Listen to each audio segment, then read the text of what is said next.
Dalawa po ang aking katanungan. Una pong tanong bakit po sa iglesia ang ipinangangaral ay palipat-lipat po ang pagbabasa po ng berso sa Biblia?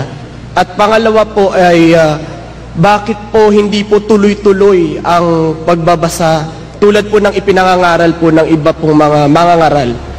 Salamat po. Salamat po sa inyo, Ginoong Alfred. Napakaganda ng tanong. Ano ho?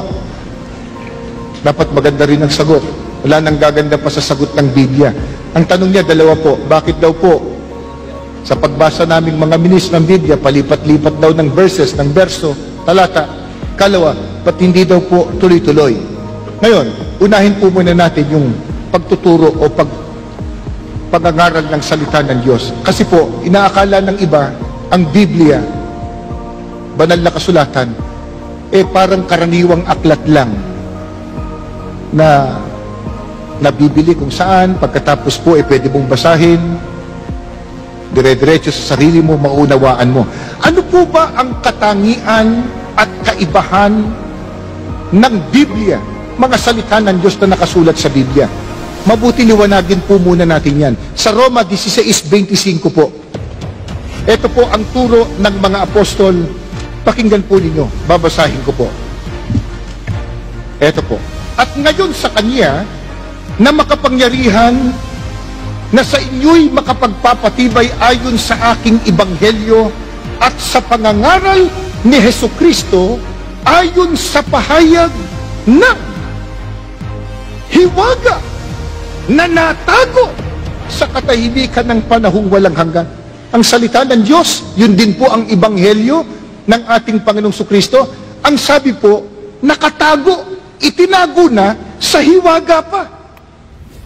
Kaya hindi po ito pangkaraniwang aklat na basahin mo lang sa sarili mo, maiintindihan mo na. Ano po sabi ng Biblia? Sabi ng mga apostol, ang salita ng Diyos o ebanghelyo, nakatago sa hiwaga, inilihim sa hiwaga. Paano mo maiintindihan? Paano mo mauunawa? Nakalihim pala sa hiwaga. Biblia rin po sasagot. Marcos 4:11. Tuloy po natin sa talatang 12. Ganito po ang turo ng ating Panginoong Jesucristo. At sinabi niya sa kanila, sa inyo ay ipinagkaloob ang makaalam ng hiwaga ng kaharian ng Diyos. Datapot sa kanilang mga nangasalabas, ang lahat ng mga bagay ay ginagawa sa pamamagitan ng mga talinghaga upang kung magsitingin sila'y mga kakita at huwag mamalas, at kung mga kinig sila'y mga karinig at huwag mga kaunawa, baka sakaling sila'y magagbalik loob at patawarin sila. Nakalihim pala sa hiwaga ang salita ng Diyos na nakasulat sa Biblia. Paano po ito mauunawa ng tao? Ang sabi po, ipinagkaloob sa kanila ang makaalam ng hiwaga. Ipinagkakaloob po. Pero kanino po ipinagkakaloob? Kanino po ipinagkakatiwala yung pagkaalam ng salita ng Diyos na nakalihim sa hiwaga? Ikalawang Korinto po, 5:18. Ituloy po natin sa talatang 20. Ganito po ang pahayag ng mga apostol. Pakinggan ninyo.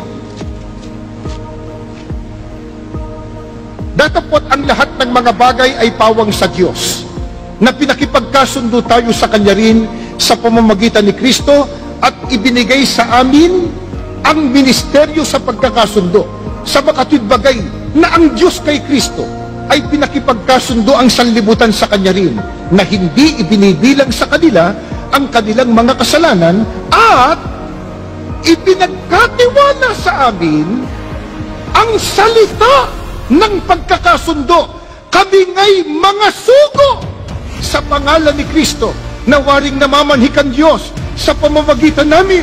Kayo'y pinamamanhikan namin sa pangalan ni Kristo, na kayo'y makipagkasundo sa Diyos. Kanino po ipinagkaloob o ipinagkatiwala ang makaalam ng salita ng Diyos na nakalihim sa hiwaga? Sa mga tunay na sugo ng Diyos. Ang nagsasalita dito si Apostol Pablo. Ano sabi niya? Ipinagkatiwala sa amin yung ministeryo at salita ng pagkakasundo. Alin po yung salita ng pagkakasundo? Yan din po ang aral ng Diyos. Bakit sinabing salita ng pagkakasundo? May dapat pa pagkasunduin. Sino? Ang tao at ang Diyos. Bakit? Nagkahiwalay bakit? Nang ang tao magkasala, nahiwalay sa Diyos. Ano kailangan? Ipakipagkasundo ang tao sa Diyos. Pero paano? May magtuturo ng salita ng pagkakasundo o salita ng Diyos na nakasulat sa Biblia. Sinong magtuturo? Ipinagkatiwala sa amin, sabi po, ang salita ng pagkakasundo. Sino? Kami nga'y mga sugo sa pangalan ni Kristo. Kaya hindi po lahat, hindi kahit sino. Hindi kumuha ka ng Biblia. Pwede na. Ay, di ho. Yung iba na bilanggulang, nagbasa ng Biblia sa bilangguan, paglabas, nangangaral na. Hindi ganon. Nakalihim sa hiwaga yan. Paano malalaman? Kaloob. Kanino? Sa mga tunay na sugo ng Diyos. Kaya, pag hindi po tunay na sugo ng Diyos, may karapatan bang mangaral ng salita ng Diyos? Roma 10:15 po. Pakinggan po ninyo. At paano silang magsisipangaral kung hindi sila mga sinugo? Tanong ni Apostol Pablo, naroon na sagot. Obvious ang sagot. Ano sa tanong ni Apostol Pablo? Paano silang mangangaral? Hindi naman sila sugo. Ano katupas? Pag hindi po sugo ng Panginoon Diyos, walang karapatang mangaral. Paano kung mangahas mangaral? Hindi naman pala sugo. Pag-aralan man ang pag-aralan, makakarating ba sa pagkaunawa ng katotohanan? Ikalawang Timoteo, Kapitulo 3, ang talata po ay 7, na laging nagsisipag-aral, lagi. At kailanpaman ay hindi nakararating sa pagkaalam ng katotohanan. Paano po kung hindi tunay na sugo ng Diyos? Kung mangahas mangaral, mangahas pag-aralan sa kanyang sarili, itong Biblia, makakarating ba siya sa pagkaalam ng katotohanan? Ang sabi ni Apostol Pablo, laging nag-aaral, ngunit kailanpaman hindi nakarating sa pagkaalam ng katotohanan. Ano po katunayan? Mga kaibigan, mga kababayan at mga panauhin. Sa Biblia po, ang pangalan ng tunay na iglesia nakasulat po sa Biblia. Ano po? Binasa kanina, Roma 16:16, Gawa 20:28, Iglesia ni Cristo. Pero bakit nung mangaral, Iglesia Katolika? Saan mo mababasa yun? Anong kapitulo? Anong bersikulo? Ang pangalan ng tunay na iglesia, Iglesia ni Cristo, nasa Biblia. Ba't nung mangaral, Protestante? Saan mo mababasa sa Biblia yung Protestante? Ba't nung mangaral, Baptista, Metodista, Episkopal, at kung ano-ano pa? Wala naman sa Biblia.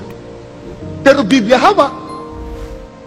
Biblia binasa, nagsunog ng kilay, baka hindi lang pati kilay ang nasunog, pati bumbunan nasunog sa pag-aaral. Pero ba't nung magturo, iba? Sabi ni Kristo, kaloob ang makaalam niyan. Kanino? Sa mga sugo. Ano sabi ng Apostol Pablo na isa sa mga sugo ng Diyos? Paano ka mangangaral kung hindi ka sugo? Kung mangahas, mag-aral man ng mag-aral, hindi makararating sa pagkaalam ng katotohanan. Ngayon, puntahan po natin, paano po kung magturo ang mga tunay na sugo ng Diyos? Ito po, sa unang Korinto, sa Kapitulo 2, ang talata po ay 13. Pakinggan po ninyo itong babasahin ko. Na ang mga bagay na ito ay atin namang sinasalita. Hindi sa mga salitang itinuturo ng karunungan ng tao. Hindi dito pinag-uusapan yung dunong mo pang sarili. Kung ano na pag-aralan mo, may doctoral degree ka ba? Masteral degree? Saan ka nagtapos? Hindi yun. Ano sabi? Uulitin ko po. Ng mga bagay na ito ay atin namang sinasalita, hindi sa mga salitang itinuturo ng karunungan ng tao, kundi sa itinuturo ng Espiritu na iniwawangis natin ang mga bagay na ayon sa Espiritu, sa mga pananalitang ayon sa Espiritu. Paano po kung magturo at mangaral ng salita ng Diyos? Ang mga tunay na sugo ng Diyos, hindi anya sa karunungan ng tao, kundi sa pamamagitan ng turo ng Espiritu Santo. Paano yun? Iniwawangis ang mga bagay na ayon sa Espiritu sa pananalitang ayon sa Espiritu. Iwinawangis. Sapagkat ang salita po ng Diyos na nakasulat sa Biblia, wala pong kontradiksyon. Walang salungatan. Kumuha po tayo ng halimbawa. Dito po sa Genesis, yung Genesis po ay unang aklat ng Biblia. Babasahin ko po sa Genesis yung 3:1. Ito po. Ang ahas nga ay lalong tuso kaysa alinman sa mga hayop sa parang na nilikha ng Panginoong Diyos. At sinabi niya sa babae, tunay bang sinabi ng Diyos, huwag kayong kakain sa alinmang punong kahoy sa halamanan? May binabanggit po ditong ahas. Ito po yung ang dyablo na saan yung ahas tinukso yung mag-asawa, si Adan at si Eva. Ang banggit po, ahas. Gusto mong malaman, sino yung ahas? Pagka sinunod natin po, Ginoong Alfred, nagtanong, yung tanong po niyo na dapat tulad ng ibang tagapagturo, dire-diretso basa, sunod-sunod, tuloy-tuloy. Bakit sa amin, palipat-lipat po ng talata? Kung susundin po natin dire-diretso, ang tanong po natin, sino yung ahas? O, basahin natin sa 2. At sinabi ng babae sa ahas, wala po dun 3, datapot bunga na, wala po dun. Ahas, baka nasa 4, wala. 7, 6, wala. Buglatin natin na makapal, wala pa rin. 32, ahas, nasan yung ahas? Nandun pala sa huli. Pagkat sinunod po natin dire-diretso, 1 linggo na tayo dito, hindi pa tayo tapos. Ang tanong natin, sino yung ahas? Alam po niyo kung nasaan yung sagot? Yung huling aklat sa Apokalipsis po. Apokalipsis, pakinggan po ninyo, sa 12, ang talata ay 9. Sino ba tong ahas na to? Ito ho.